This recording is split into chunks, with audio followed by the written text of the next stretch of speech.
Hello guys, ഞാൻ ഇന്നിവിടെ ഉണ്ടാക്കാൻ പോകുന്നത് ഉത്രാടം സ്പെഷ്യൽ സേമിയ ക്യാരറ്റ് പായസം. അത് കാരമൽ ചെയ്തിട്ടാണ് ഉണ്ടാക്കുന്നത്. അപ്പോൾ നമുക്ക് റെസിപ്പിയിലേക്ക് പോകാം. ആദ്യമായിട്ട് 2 ചെറിയ ക്യാരറ്റ് എടുത്തിട്ട് നമുക്ക് സ്റ്റീമറിൽ വെച്ച് ഇതുപോലെ ചെറിയ കഷ്ണങ്ങളാക്കി സ്റ്റീം ചെയ്യാൻ വയ്ക്കാം. അപ്പോൾ നമുക്ക് പാല് തിളപ്പിക്കാം. 2.5 കപ്പ് പാലാണ് ഞാനിവിടെ എടുത്തിരിക്കുന്നത്. ഇത് നന്നായിട്ട് തിളച്ച് കഴിഞ്ഞിട്ടാണ് നമ്മൾ പായസം ഉണ്ടാക്കേണ്ടത്. ഇതിലേക്ക് ഞാൻ 1 ഗ്ലാസ് വെള്ളവും ചേർത്തിട്ടുണ്ട്. ക്യാരറ്റൊക്കെ നന്നായിട്ട് വെന്തിട്ടുണ്ട്. നമുക്ക് എന്നിട്ട് ഒന്ന് ചൂടാറിയതിന് ശേഷം നമുക്ക് മിക്സിയിൽ നിന്ന് അടിച്ചെടുക്കാവുന്നതാണ്. ഇനി നമുക്ക് അടുത്ത പരിപാടി എന്ന് പറഞ്ഞാൽ നമുക്ക് ഒരു നല്ല കട്ടിയുള്ള ഒരു പാൻ വെച്ചിട്ട് നമുക്ക് സേമിയ ഇത് റോസ്റ്റ് ചെയ്ത സേമിയാണ്. അപ്പോൾ ഞാൻ ഇത്രയും ക്വാണ്ടിറ്റിയിലാണ് ചെയ്യുന്നത്, കുറച്ചേ ഞാൻ ചെയ്യുന്നുള്ളൂ. എന്നിട്ട് നമുക്ക് ഈ വറുത്ത സേമിയ നമുക്കൊന്ന് കുറച്ച് നെയ്യിലൊന്ന് ജസ്റ്റ് ഒന്ന് റോസ്റ്റ് ചെയ്തെടുക്കാം. ഓൾറെഡി റോസ്റ്റഡ് ആണ്, പക്ഷേ ഞാനൊന്ന് ചെറുതായിട്ട് അതിൻ്റെ ആ നെയ്യുടെ ഒരു സ്മെല്ല് കിട്ടാൻ വേണ്ടിയിട്ടാണ് അത് ചെയ്യുന്നത്. ഒരുപാടിട്ട് ഫ്രൈ ചെയ്യരുത്, കുറച്ച് മാത്രം. അപ്പോൾ ഞാൻ 1 ടീസ്പൂൺ നെയ്യ് ചേർക്കണം. എന്നിട്ട് നമുക്ക് ഈ സേമിയ ഇതിലേക്ക് ചേർക്കാം. എന്നിട്ട് ഒരു 1 മിനിറ്റ് മതിയിട്ട് ഒന്ന് റോസ്റ്റ് ചെയ്തെടുക്കാം. അപ്പോൾ അടുത്ത പരിപാടി എന്ന് പറഞ്ഞാൽ നമുക്ക് അണ്ടിപ്പരിപ്പും മുന്തിരി നമുക്കിതുപോലെ വറുത്തെടുക്കാം. അതിനായിട്ട് ഒരു 1.5 ടീസ്പൂൺ നെയ്യ് നമുക്കിതിലേക്ക് ചേർക്കാം.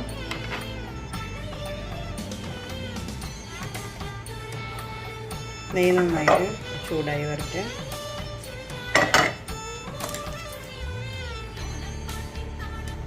ആദ്യം നമുക്ക് കാഷ്യൂ ചേർത്തിട്ട് നമുക്ക് ജസ്റ്റ് ഒന്ന് ഫ്രൈ ചെയ്ത് ഒരു പകുതി ആകുമ്പോഴേക്കും നമുക്ക് ഈ മുന്തിരി ഇടാം.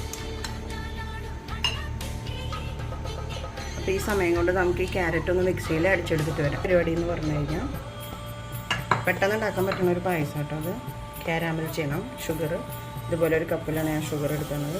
ഇതിങ്ങനെ ഇട്ട് കൊടുക്കുക. പിന്നെ വെള്ളമൊന്നും ചേർക്കേണ്ട ആവശ്യമില്ല, തന്നെ കാരാമലായിക്കോളും. ഈ കാരാമലിൻ്റെയൊക്കെ കളറ് മാറി തുടങ്ങി. ഇനി ചെറിയ തീയിലിട്ടിട്ട് വേണം ഇത് ചെയ്യാനായിട്ട്. ഒത്തിരി തീയിൽ വെച്ചാൽ ഇത് കരിഞ്ഞ് കയ്പ്പ് ടേസ്റ്റായി മാറും. അപ്പോൾ നമുക്ക് ഇതിലോട്ട് ഈ പാല് തിളപ്പിച്ച് വെച്ച പാലിൽ നിന്ന് കുറച്ചിട്ട് കൊടുക്കാം. ഞാനിതിൽ വെള്ളമൊന്നും ചേർത്തിട്ടുണ്ടായിരുന്നില്ല. അപ്പോൾ ഞാനിവിടെ ഈ ചൂട് പാല് തന്നെ ഇതിലേക്ക് ഒഴിച്ചു. ഇത് ഇങ്ങനെ ചെറിയ തീയിലിങ്ങനെ ആക്കിക്കൊണ്ടിരിക്കുക. അപ്പോൾ ഈ കളറ് ഈ കളറ് പായസത്തിന് കിട്ടണം. അതിന് വേണ്ടിയിട്ടാണ് ഞാനിതിങ്ങനെ ചെയ്തത്. ഇത് ഈസിയാണ്. എല്ലാവർക്കും ഇഷ്ടപ്പെടുന്ന ഒരു ടേസ്റ്റാണ്, കുട്ടികൾക്കും. അപ്പം എല്ലാവരും ഒന്ന് ഈ ഓണത്തിന് ട്രൈ ചെയ്ത് നോക്കുക. അപ്പോൾ നമ്മുടെ ഈ ക്യാരറ്റ് വേവിച്ചത് ഞാൻ മിക്സിയിൽ കുറച്ച് പാലൊഴിച്ചിട്ടാണ് അടിച്ചത്. അപ്പോൾ അതുപോലെ തന്നെ നമ്മുടെ ഈ പാത്രത്തിൽ നെയ്യ് കുറച്ചുണ്ട്. അപ്പോൾ ഈ നെയ്യിലേക്കാണ് നമ്മൾ ഈ ക്യാരറ്റ് അരച്ചത് ചേർക്കേണ്ടത്. ഈ മിക്സി നമുക്ക് വന്നിട്ട് നമുക്കിത് പാലിൽ മിക്സ് ചെയ്ത് നമുക്കിതിലേക്ക് നെയ്യിലൊന്ന് വഴന്ന് വരട്ടെ. ഇത് കുറച്ച് ക്വാണ്ടിറ്റി ഉള്ളത് കൊണ്ടാണ് നമ്മൾ 2 ക്യാരറ്റ് ചേർത്തത്. കൂടുതൽ വേണമെങ്കിൽ നമുക്ക് കൂടുതൽ ചേർക്കാം.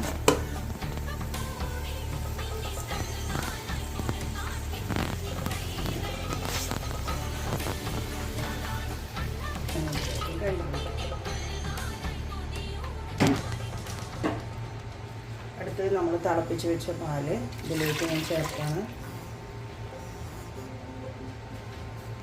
നമുക്ക് ഈ വറുത്ത് വെച്ച സേമിയ ഇതിലേക്ക് ചേർക്കാം.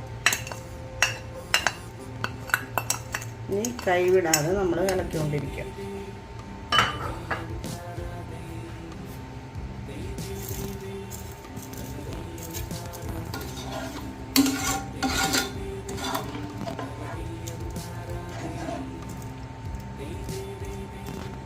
ഈ ക്യാരറ്റിൻ്റെ ഒരു ചെറിയ കളറാണ്, അതിലേക്ക് ഒരു ചെറിയ കളർ വ്യത്യാസം ഇപ്പോഴും തന്നെ വന്നിട്ടുണ്ട്.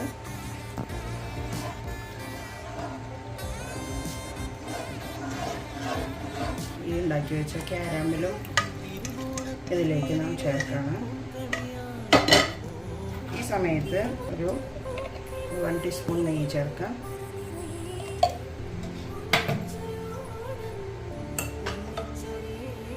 എന്നിട്ട് കൈവിടാതെ ഇളക്കാം. ഇപ്പോൾ ഷുഗർ ചേർക്കരുത്.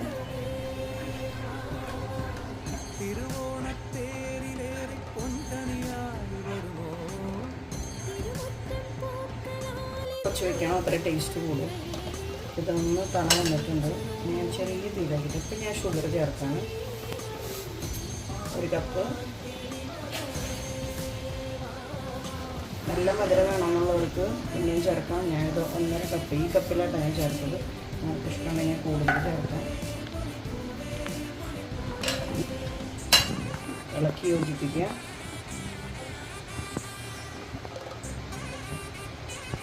അപ്പോൾ നമ്മുടെ പായസം അങ്ങനെ ഇളക്കി കൊടുക്കുന്നു, റെഡി ആയിക്കൊണ്ടിരിക്കുന്നു.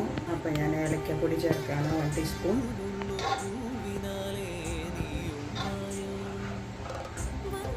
ഇനി ഒത്തിരി ഇട്ട് തിളപ്പിക്കേണ്ട ആവശ്യമില്ല. നമുക്കൊരു നുള്ളു ഉപ്പ് ചേർക്കാം. ഇത്രയും ഉപ്പ് ഞാൻ ചേർക്കുന്നുണ്ട്, മധുരം ബാലൻസ് ചെയ്യാനായിട്ട്. സേമിയൊക്കെ വെന്തു. നമുക്ക് ഒരു 1/4 ടീസ്പൂൺ നെയ്യും കൂടി ഒഴിക്കാം. ഗ്യാസ് ഓഫ് ചെയ്യാം.